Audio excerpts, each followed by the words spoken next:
job for me to take light from the laser, which for now I will assume to be ideal, and then modulate that laser light. So, how do I modulate a laser light? I have to have some way of converting this Ps of t, which is flat in the ideal laser, that would be the green line, whose power is not fluctuating. If the power is not fluctuating, if the frequency is not changing, if the phase remains constant, then I cannot communicate anything. So, everything is constant, I am not communicating any data to the receiver. If I want to communicate, I have to change these characteristics. So, I have to change the power or equivalently intensity, or I have to change the phase and frequency. So, we will see how this can be done by postulating certain optical transmitters, okay, or optical modulators. It turns out that later, as we look at the physical implementation, it turns out that it is easier to modulate the phase of the optical signal rather than modulating the amplitude.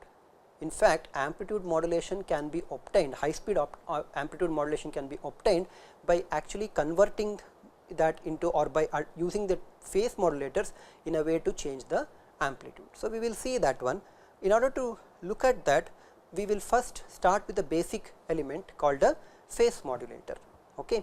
So, we look at phase modulator, and as its name suggests, its job is to modulate the phase of the incoming light signal. So, the incoming light comes from a laser, which is producing a nice optical signal having an amplitude of square root Ps or equivalently power Ps, and instead of writing this as cos omega st plus phi, I will shorten the notation and write this as e to the power j omega st plus phi, and at this point my phi or the phase does not really matter to me. So, I will remove that one from the considerations. I will simply assume that the output of this laser is a very nice optical signal having an amplitude of square root Ps and having a frequency omega s. Okay. So, this is a notation that we normally use. We do not normally use cos omega st.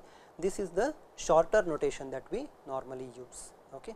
Because I can of course always recover back what that cos omega st signal is. All I have to do is take this square root Ps e power j omega st and then take the real part of it, right. So, if I take the real part of, so if I call the signal that is coming out as s of t.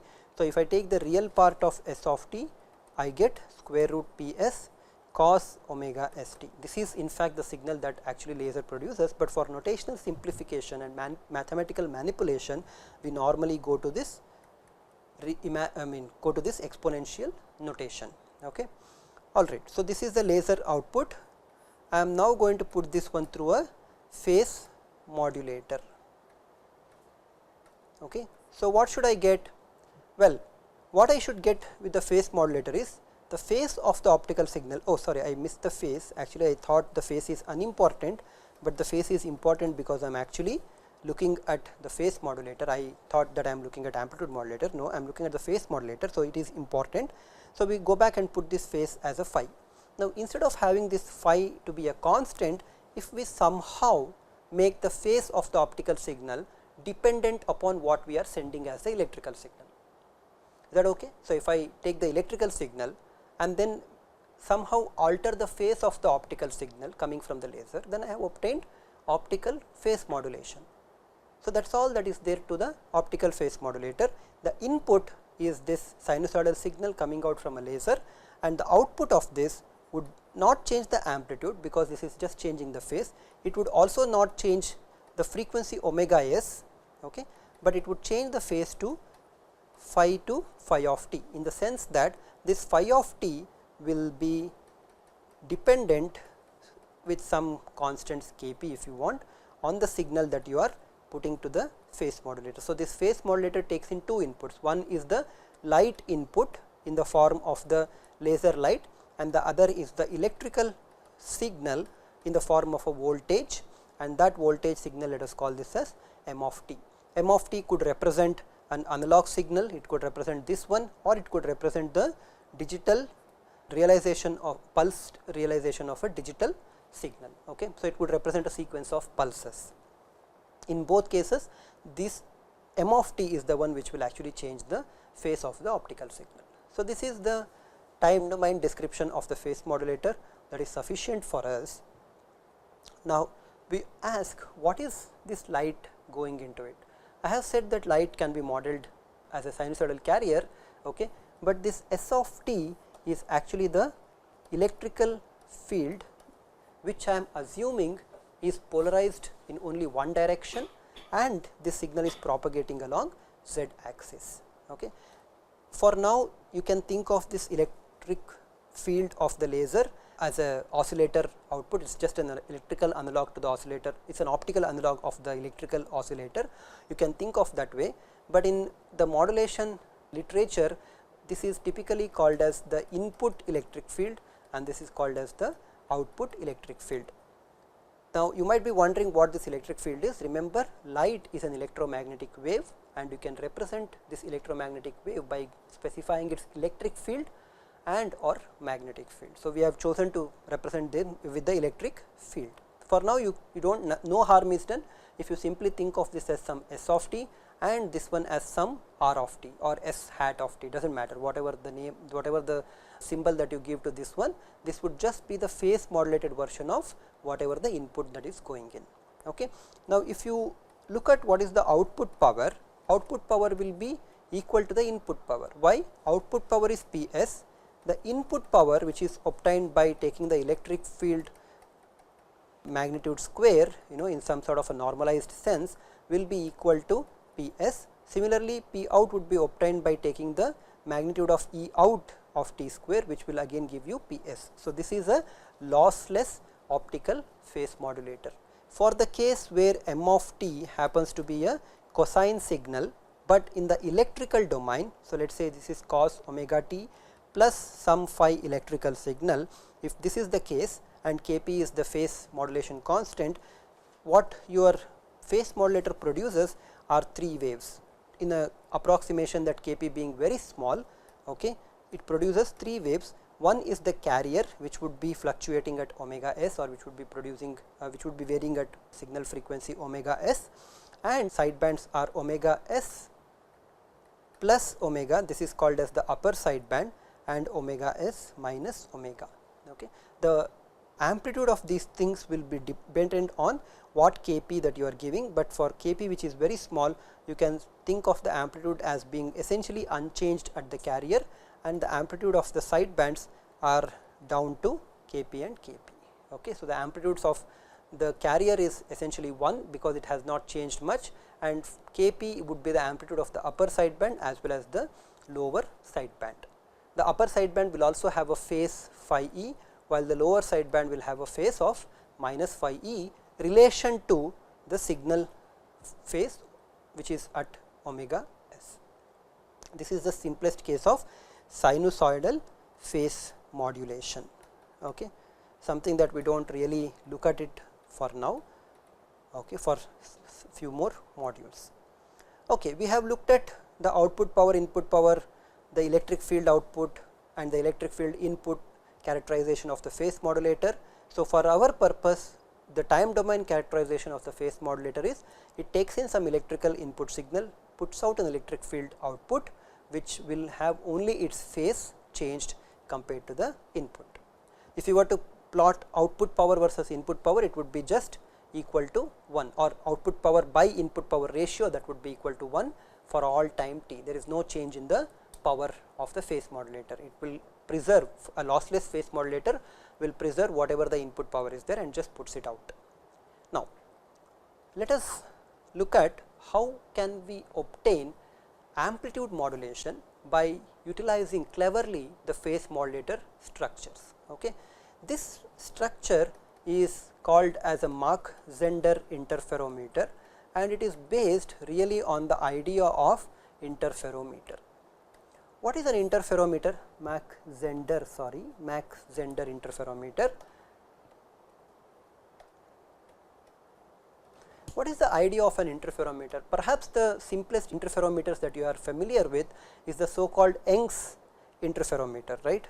So, in which you had a light wave coming in from some distant source, and then you had 2 slits. So, these are the 2 slits that you had, and these slits would allow partial light to go through, and then you would put a screen somewhere far back here, and you would see that Well, at any point on the screen, the amplitude of this one would be the light that is coming from the first slit and the light that is coming from the second slit, and there is a certain phase difference because the paths of these two lights are not equal. So, any change in the path will change the phase of the light. So, depending on the phase change, you probably would have seen an interference pattern that would look like this, right. So, it would be the interference pattern that you must have seen. So, there are certain places where the interference pattern is maximum because the two waves arrive in phase, and there are certain places where they are not equal because they would arrive at different phases. So, based on this idea that you can take light, split it into two paths and delay one with respect to the other, right, and then combine them is an interferometer, and that interferometer idea is behind what is called as a Mach-Zehnder interferometer modulator, or sometimes called as Mach-Zehnder modulator MZM. So, this MZM basically works on the principle that it takes light coming from the laser. So, this would be the laser for us, and it will split into two paths, and then create or control the delay through one path, by electrical signal. So, whatever the signal that you want to transmit, this electrical signal m of t will go and control the delay through one path for the light that is propagating through it. The other path is normally not delayed and it is transmitted as it is. So, when you combine them two on the screen or an equivalent of a screen, what you get is a amplitude modulated electric field, which will then be used for amplitude modulation of the light waves. So, you start with a laser, split into two paths, control delay through one path, and then combine them. This is of course not exactly how it is constructed. I mean, this is, although it is exactly how it is constructed, the actual physical details are quite different. We will talk about those physical details in the next layer where we talk about the physics behind these modulators. Okay. So, let us proceed to look at the structure itself. The structure consists of an input waveguide. These are normally made on a waveguide. So, the structure consists of an input waveguide where the incoming signal will be the electric field of the laser. So, the electric field of the laser will provide the input, and this is split into two parts by using what is called as a Y junction, which can be implemented on an optical waveguide itself. You send one through the other, and instead of what we do is, instead of delaying one with respect to the other, we kind of put two controls, okay, so that we can control the relative phase between the two. Remember, all that I am concerned is the relative delay, the relative path difference between the two arms, okay, of the interferometer, or this path difference, because it converts to phase difference. I am only concerned with the relative phase difference between the two arms. To do that one, you normally use some structure.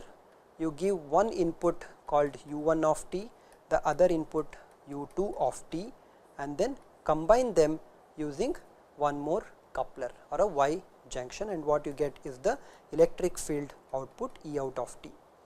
This portion which is there here, you know, light going in and light coming out, is actually a phase modulator. Similarly, what you are obtaining here is another phase modulator, and we have already seen how to characterize the input output relationship of these two phase modulators. What we have not understood is what are these Y junctions. So, I know what if I give the input to this phase modulator which has the message signal m of t in the form of u1 of t. I also know that if I know the electric field input going into this second phase modulator whose input is u2 of t, okay, I know what the electric field outputs that I am going to get here, but what I do not know is how to deal with this Y junction, which is splitting and combining light. Okay. We will again, as I said, we will talk about this split and how the physical implementation works, but for now we will simply postulate the relationship between the two. Okay. If there is no phase difference between the two arms, then whatever the power that you send must come back without any loss, assuming that there are no losses through the waveguides, there are no losses through the internal structure of the modulator, then whatever power you give, if it could be 1 milliwatt, it could be 2 milliwatt, this power would appear at the output. Okay. Accordingly, these two Y junctions have to split the power. In a typical splitter we use a 50-50 splitter, indicating that half the power goes in one arm and half the power goes in the other arm. But powers are by themselves not important here, or they are of the secondary importance. What is important is how the amplitudes get split. Okay. We will postulate that the amplitudes do get split in the form of 1 by root 2, so that when you square it the power becomes half. So, I have E in by root 2, and this power which I have will split into E in by root 2, and while we combine, we also combine them in the same fashion. You can see that depending on the structure, these splits are not exactly E in by root 2 or E in by root 2, there could be some additional phase factors that could come in, but for now we will simply assume that these splits have happened in such a way that the electric field amplitude going into the upper phase modulator is E in by root 2, the electric field amplitude going into the bottom phase modulator is E in by root 2. So, what would be the output of the first phase modulator here? Well, this would be E in by root 2. I have not shown that E in is a function of time, but it is a function of time because it is coming from the input signal, and then this part comes from this phase modulator thing, right. So, you had phi of t, and in place of phi of t you had Kp m of t. Rather than writing Kp m of t, we will use a slightly different notation here. Okay. So, I will write this as E in by root 2 e to the power j, and the frequency and everything is known. So, only thing which I have to write here would be the phase part, and that phase part I will write it as pi u1 of t divided by v pi. Let me rewrite it down here. So, for the first phase modulator, the electric field output would be E in by root 2, that is at this point which I am writing, and then you have e to the power j pi u1 of t divided by v pi. This v pi is called as the half wave voltage of the phase modulator. We will talk about what half wave voltage means when we look at the physical structure of the phase modulator. Okay. What would be the output of the second phase modulator? Well, we already know how to do that one. So, it would be E in by root 2 e to the power j pi, but this time it is not u1 of t, it is u2 of t divided by v pi. Okay. Now, how do we combine them to form the outputs? Again you take this electric field, divide by 1 by root 2, this electric field divide by 1 by root 2, and then combine them.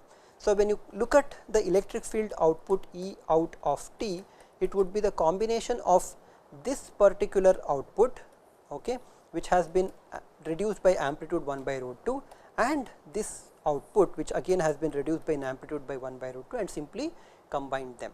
Okay. So, let us combine them in this way. So, what I get is E in by 2 E in of t, let me write down. E in of by 2 is a constant which can be written out, and I have e to the power j pi u1 of t by v pi plus e to the power j pi u2 of t by v pi. So, there is some difference in how the electric field at the output of the MZM is compared to the output of the phase modulator, correct. So, there is this difference between the two, and u1 of t would be the signal m of t that you would be providing, u2 of t could be the signal m of t that you are providing. Later we will see that depending on whether these two are driven with the same signs or driven with different signs, you can get different modulator outputs. Okay. But this is the relationship between input and output without simplifying further. However, we normally want to simplify to understand what is going on. We can do that by removing one of these two terms, okay, that is taking one of these two terms as common. Let me arbitrarily choose to take this particular term out to obtain electric field at the output of the MZM modulator or MZM as E in of t by 2. The phase factor which I am taking out is e to the power j pi u2 of t divided by v pi. If I take that out, what do I have left in?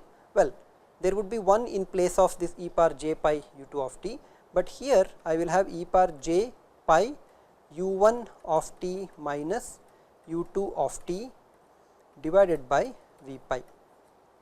Okay. So, this is what I have now. Now, this has not completely solved my problem, but what I can do is I can write u1 of t minus u2 of t as u d of t, which would represent the difference between u1 and u2 of t. Okay. So, that would represent the difference between the two signals u1 of t and u2 of t. These are electrical signals, by the way. So, please remember u1 of t's are electrical signals, u1 of t and u2 of t are electrical signals. So, further simplification can be performed by removing one half of this and then recognizing that the quantity inside is actually a cosine function, right.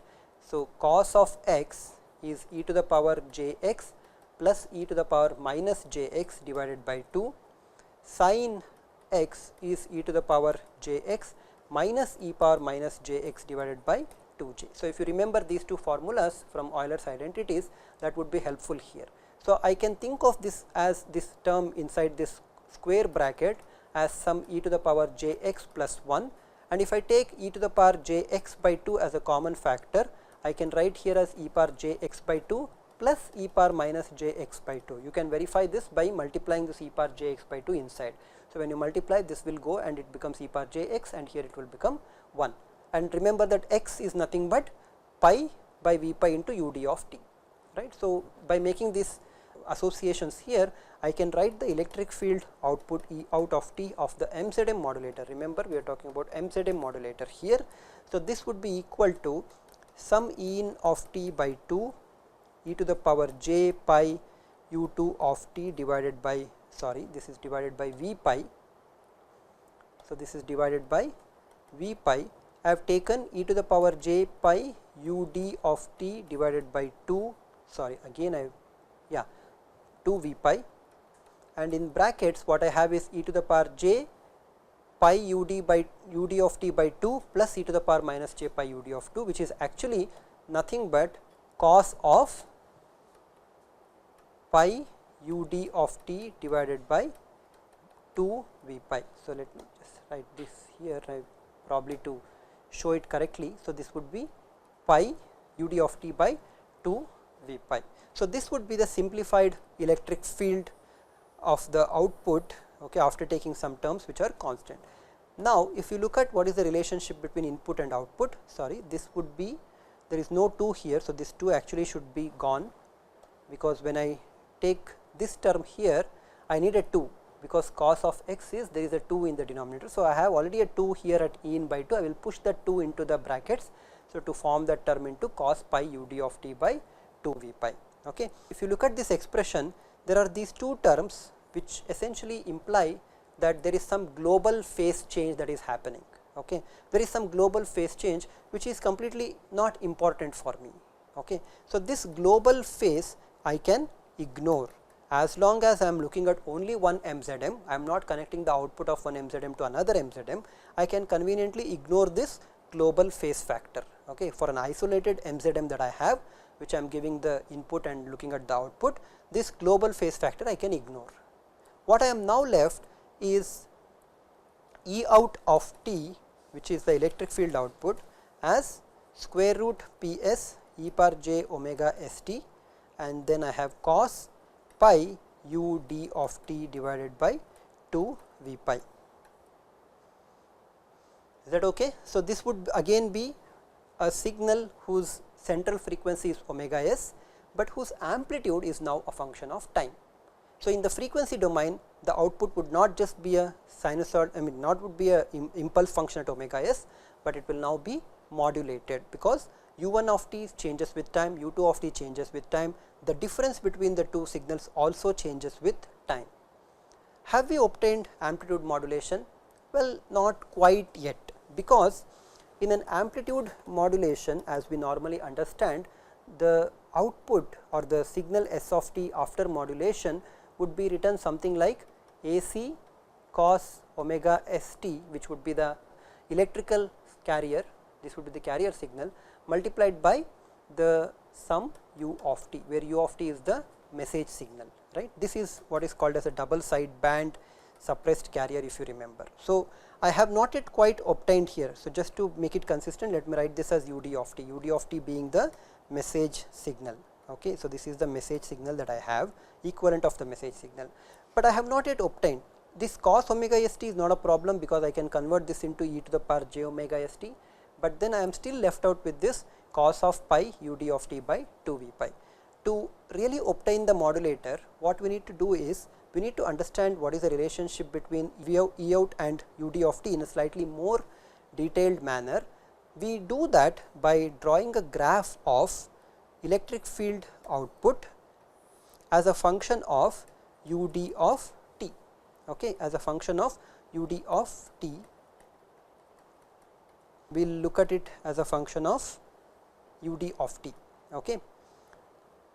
What would that function relationship look like? Rather than looking at E out of t, let me look at this as the ratio E out of t by E in of t. This is known as the field transfer function, okay, and this transfer function or the transfer ratio, this is not exactly a transfer function in the signal system point of view, but this is the just a name for that because there is output to input ratios. Now, as u d of t changes, right. So, initially when u d of t is 0, cos of the argument 0 is 1. So, it would be equal to 1, and when will this go to 0? When u d of t is equal to v pi, correct. So, when this is equal to v pi, the cos function, inside the cos function the argument v pi cancels and you get cos pi by 2, which means it is gone to 0. So, this is at v pi. What would happen when u d of t is equal to 2 v pi? The transfer ratio becomes minus 1, right. So, this would happen at 2 v pi, this would become minus 1. So, you actually have something going to 0 and then becoming minus 1. Similarly, on this side at minus v pi and at minus 2 v pi, you get a minus 1. Of course, this will again keep repeating, okay. So, we do not really want to look at that. If you look at what is the ratio of the power which can be obtained as P out of t divided by P in of t, that power ratio will look like this.